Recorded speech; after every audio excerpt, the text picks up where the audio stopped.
अभी भी वो जगह खाली है, मस्जिद की जगह अभी भी खाली है। बाबरी मस्जिद पे कुछ नहीं बना है। बाबरी मस्जिद शहीद हो गई, उसको गिराया, सुप्रीम कोर्ट ने कहा कि गलत हुआ, किसी को सज़ा नहीं हुई, बाबरी मस्जिद शहीद कर दी गई। और आज भी बाबरी मस्जिद के लिए क्यूरिटी पिटीशन सुप्रीम कोर्ट में फाइल है।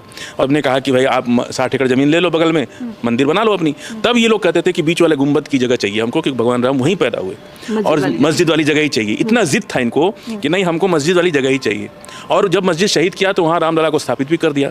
अब रामलला को उठा के तो अपने ओरिजिनल मंदिर में ले जा रहे हैं, 3 किलोमीटर दूर जो बन रहा है। तो हम लोग की डिमांड है कि भाई मस्जिद की 1 एकड़ ज़मीन जो है, 1.25 एकड़, वो हमको दे दिया जाए। हम लोग छोटी सी मस्जिद बना लें, बगल में मुस्लिम आबादी भी है, तो कोई दिक्कत नहीं। मंदिर वहाँ से 3 किलोमीटर दूर बन रहा है, तो हम लोग को कोई दिक्कत नहीं है। हम लोग को या सरकार मोदी जी की है, जब वो मंदिर बना ही नहीं रहे, उस पर बाबरी मस्जिद पर जब मंदिर बन ही नहीं रहा है, तो हम तो यही उम्मीद कर रहे हैं कि वो अरब के अच्छे दोस्त हैं, दुनिया भर के मुसलमानों की बात करते हैं। तो भारत के मुसलमानों को लड़ाई किस चीज़ की हुई जब मंदिर वही नहीं बन रहा? ये तो बीजेपी बताएगी ना। हम लोग तो उस वक्त यही जानते थे कि मस्जिद पे ही मंदिर बन रहा है।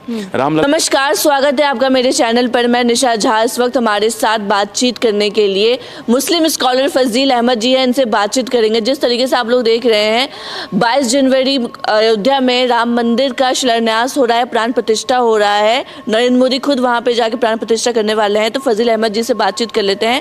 तो सर, आप कैसे देख रहे हैं, वहाँ राम मंदिर बन रहा है, जो फैसला आया, राम मंदिर बनने वाला है, 22 जनवरी को प्राण प्रतिष्ठा होने वाला है, आप लोग कैसे देखते हैं? देखिए, बात कोई भी बात की बहुत खुशी की बात है। मंदिर इस देश में लाखों मंदिर हैं, कोई नई बात थोड़ी है, और आगे भी बनते रहेंगे। इस मंदिर से किसी को कोई दुख नहीं है, बल्कि और खुशी है। मंदिर बनना चाहिए। लेकिन जब कोई राजनीतिक व्यक्ति किसी धार्मिक काम में जाता है ना, तो विवाद भी उसके साथ जाता है, क्योंकि राजनीति में पक्ष और विपक्ष दोनों होता है। धर्म में पक्ष विपक्ष नहीं होता है। धर्म में भक्त और शक्ति होती है, माने भक्ति और शक्ति होती है। शक्ति ईश्वर की और भक्ति अपने बंदे की। लेकिन जब भक्ति और शक्ति के बीच में जब कोई राजनीतिक व्यक्ति घुसता है, तो राजनीतिक आदमी के साथ विवाद उसका दोस्त होता है। वो जहाँ भी जाता है, अच्छा भी करेगा, बुरा भी करेगा। तो राजनीतिक व्यक्ति जब जाता है, इस देश में धर्माचार्य हैं, सब लोग हैं, तो उन लोगों को इस सब कामों में आगे आना चाहिए। प्रधानमंत्री इस देश के व्यवस्था चलाने के लिए हैं, देश के पार्लियामेंट, देश की संस्था को चलाने के लिए, जनता के लिए हैं। वो धार्मिक कार्य के लिए थोड़े हैं। और आप पूरा हमारा संविधान कहता है कि हम धर्मनिरपेक्ष हैं, वो सबके हैं। इस देश में हिंदू, मुसलमान, सिख, ईसाई, जैन, पारसी, बुद्धिस्ट, सभी लोग हैं ना। तो आप किसी को कुछ नहीं कर रहे। सारा जो है केवल एक ब्राह्मण धर्म के लिए अपनी सारा जो है आप काम कर रहे, और बाकी धर्मों के लिए कुछ भी नहीं कर रहे। और उसके ऊपर सारा चार्ज मुसलमान नेताओं से सवाल पूछते हैं कि आप खुश क्यों नहीं। अरे भाई, हमसे क्या लेना देना है? आप अपने धर्म की बात कर रहे हैं, करिए, लेकिन हम लोग से सवाल क्यों पूछा जाता है? बाबरी मस्जिद शहीद हो गई, उसको गिराया, सुप्रीम कोर्ट ने कहा कि गलत हुआ, किसी को सज़ा नहीं हुई, बाबरी मस्जिद शहीद कर दी गई। और आज भी बाबरी मस्जिद के लिए क्यूरिटी पिटीशन सुप्रीम कोर्ट में फाइल है। और बाबरी मस्जिद पे तो मंदिर बन भी नहीं रहा है, वहाँ से 3 किलोमीटर दूर बन रहा है। आप देख लीजिए, उठा करके सेटेलाइट तस्वीर है, ये देखिए, ये देखिए। कैमरे में इसको दिखा दीजिए। मैं इसको दिखा दूंगा, आपको भेज दूंगा, इसको आप जूम कर लीजिएगा। यहाँ पे देखिए, ये यहाँ बाबरी मस्जिद है, यहाँ से 3 किलोमीटर दूर ये देखिए राम मंदिर बन रहा है। तो हमें तो ये उम्मीद है कि कल सुप्रीम कोर्ट हमारी क्यूरिटी पिटीशन पर हमको वापस दे सकते, या सरकार मोदी जी की है, जब वो मंदिर बना ही नहीं रहे, उस पर बाबरी मस्जिद पर जब मंदिर बन ही नहीं रहा है, तो हम तो यही उम्मीद कर रहे हैं कि वो अरब के अच्छे दोस्त हैं, दुनिया भर के मुसलमानों की बात करते हैं। तो भारत के मुसलमानों को लड़ाई किस चीज़ की हुई जब मंदिर वही नहीं बन रहा? ये तो बीजेपी बताएगी ना। हम लोग तो उस वक्त यही जानते थे कि मस्जिद पे ही मंदिर बन रहा है। रामलला को बीच वाले कहते थे कि बीच वाले गुंबद के नीचे ही। हम देखिए, पूरी कहानी आपको बताया। अयोध्या एक्ट बना, पास हुआ, नरसिम्हा राव जब प्रधानमंत्री थे इस देश के, तब उन्होंने 93 में अयोध्या एक्ट में 60 एकड़ जमीन राम जन्मभूमि के लिए दिया, मंदिर बनाने के लिए। बाकायदा देश में संविधान में बिल पास है, और 60 एकड़ जमीन दिया। उसी 60 एकड़ पर ये मंदिर बन रहा है, अभी जो मंदिर बन रहा है। नरसिम्हा राव के टाइम में दिए हुए 60 एकड़ जमीन को पे ही राम मंदिर बन रहा है। और उस 60 एकड़ में चूंकि मामला सुप्रीम कोर्ट में विवाद था, इसलिए उसको अलग रख दिया गया था। तो बाद में सुप्रीम कोर्ट ने भी ये दे दिया। और जब मस्जिद शहीद हुआ, उस वक्त इन लोगों ने रात को आनन फानन में कहा कि हमको, तब सर नरसिम्हा राव के समय चंद्रशेखर जी थे, सारे लोग थे, अटल बिहारी वाजपेयी जी थे, सब ने कहा कि भाई आप 60 एकड़ ज़मीन ले लो, बगल में मंदिर बना लो अपनी। तब ये लोग कहते थे कि बीच वाले गुंबद की जगह चाहिए हमको, क्योंकि भगवान राम वहीं पैदा हुए और मस्जिद वाली जगह ही चाहिए। इतना जिद था इनको कि नहीं, हमको मस्जिद वाली जगह ही चाहिए। और जब मस्जिद शहीद किया तो वहाँ रामलला को स्थापित भी कर दिया। अब रामलला को उठा के तो अपने ओरिजिनल मंदिर में ले जा रहे हैं, 3 किलोमीटर दूर जो बन रहा है। तो अभी भी वो जगह खाली है, मस्जिद की जगह अभी भी खाली है, बाबरी मस्जिद पे कुछ नहीं बना है।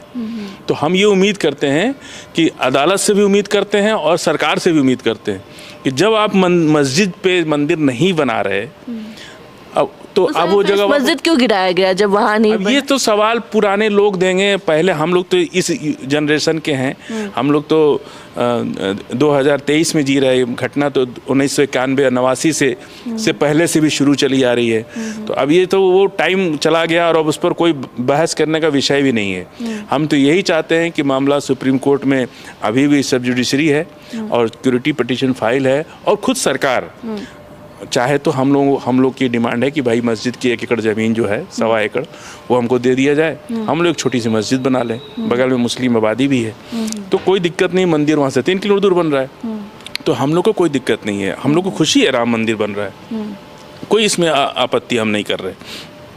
लेकिन सर कई लोग ये भी कहते हैं कि राम मंदिर बनने से विपक्ष को बहुत दिक्कत है।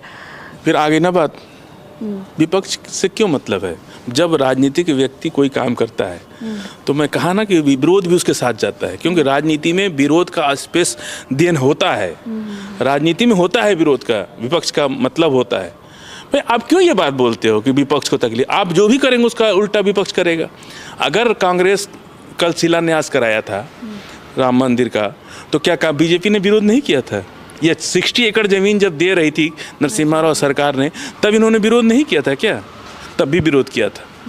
तब कहा था कि देश को 40 साल में कितने दंगे, कितने हजारों लोग मारे गए, कितने दंगे हुए इस देश के अंदर, कितना देश का नुकसान हुआ। आप समझ सकते हैं कि कितना नुकसान हुआ इस देश का। तो जब उस टाइम जब मामला 1993 में ही इसका फैसला हो गया और 60 एकड़ ज़मीन नरसिम्हा राव ने दे दिया, और आज उसी पे आप मंदिर बना रहे। फिर इतने साल से आपने विवाद किया, इतना देश में दंगा, इतनी सरकारें बनी बिगड़ी। तो जब भी कोई राजनीतिक आदमी मंदिर बनाएगा, मस्जिद बनाएगा, तो विवाद भी उसके साथ जाएगा, क्योंकि राजनीति का विवाद से दोस्ती होता है।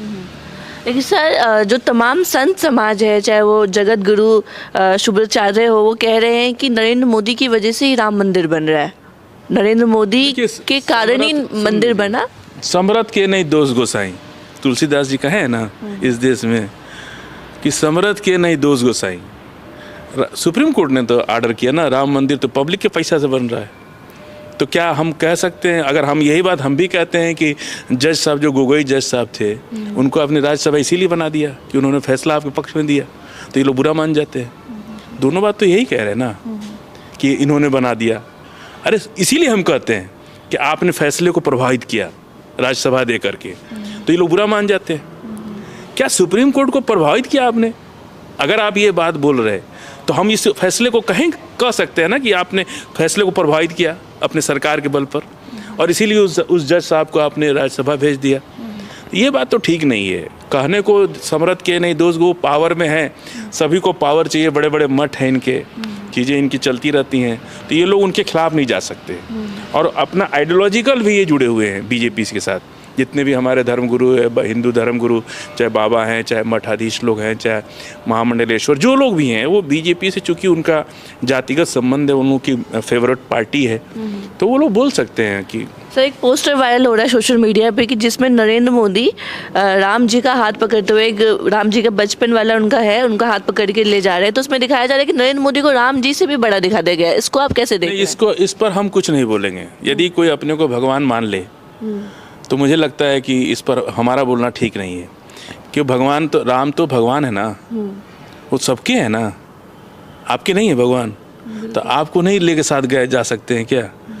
ये अगर कोई इस लेवल पर पहुंच जाए तो अपने को भगवान घोषित कर दिया हो, तो कि हम भी उन्हीं के बराबर समकक्ष हैं। तो इस लेवल पर अगर कोई चला जाए तो मैं उस पर कोई टिप्पणी नहीं कर सकता, उसके मानसिकता पर कोई टिप्पणी नहीं कर सकता। और मुझे लगता है कि अगर कोई सोशल मीडिया पर ऐसा चला रहा है तो उसको भी इलाज की ज़रूरत है। सर क्या लगा 2024 में लगातार विपक्ष कह रहा है कि 2024 में राम मंदिर मुद्दा बनाएगी भाजपा, और इसको भुनाने की कोशिश करेगी और वोट लेने की कोशिश करेगी आम चुनाव में? देखिए, मुद्दा हमेशा राजनीति में बेरोजगारी होता है, भ्रष्टाचार हो। हम नेता से क्या उम्मीद करते हैं? व्यवस्था टैक्स जनता देती है, सरकार पैसा जनता देती है, नेता उसकी व्यवस्था को चलाता है। सरकार हम चुनते हैं अपनी व्यवस्था चलाने के लिए। मुद्दा धर्म नहीं रहेगा, मुद्दा बेरोजगारी है, भ्रष्टाचार है, तरह तरह की समस्याएं देश की बहुत ज़्यादा हैं, लोग बेरोजगार हो रहे, महिलाओं की समस्या, लॉ एंड ऑर्डर की समस्या, किस तरह से आप सोशल मीडिया में उठा के देखिए पुलिस जो है क्या काम करती है, कितना प्रताड़ित कर रही है पब्लिक को, कितना अन्याय हो रहा है देश के अंदर, कहीं कोई सुनवाई नहीं हो रही है, घूसखोरी इतनी बढ़ चुकी है, लोग 5 किलो अनाज पे जिंदा हैं। आप समझ सकते हैं, आप रोज़गार नहीं है लोगों के पास, 80 करोड़ लोगों को आपको 5 किलो अनाज पे जिंदा है वो लोग।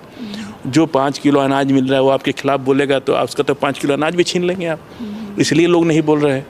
और सबसे बड़ा मुद्दा इस देश के अंदर है ईवीएम, कि ईवीएम हटना चाहिए बैलेट पेपर से। और हम तो नरेंद्र मोदी जी को बधाई दे रहे, हम कह रहे कि मोदी जी ईवीएम हटा दीजिए, आप 450 सीट जीतेंगे। ईवीएम रहा तो आप कम सीट जीतेंगे, लेकिन ईवीएम हटा के बैलेट पेपर से अगर चुनाव कराइएगा तो मोदी जी की लोकप्रियता इस देश में इतनी ज़्यादा है कि वो 450 सीट जीतेंगे। चलिए।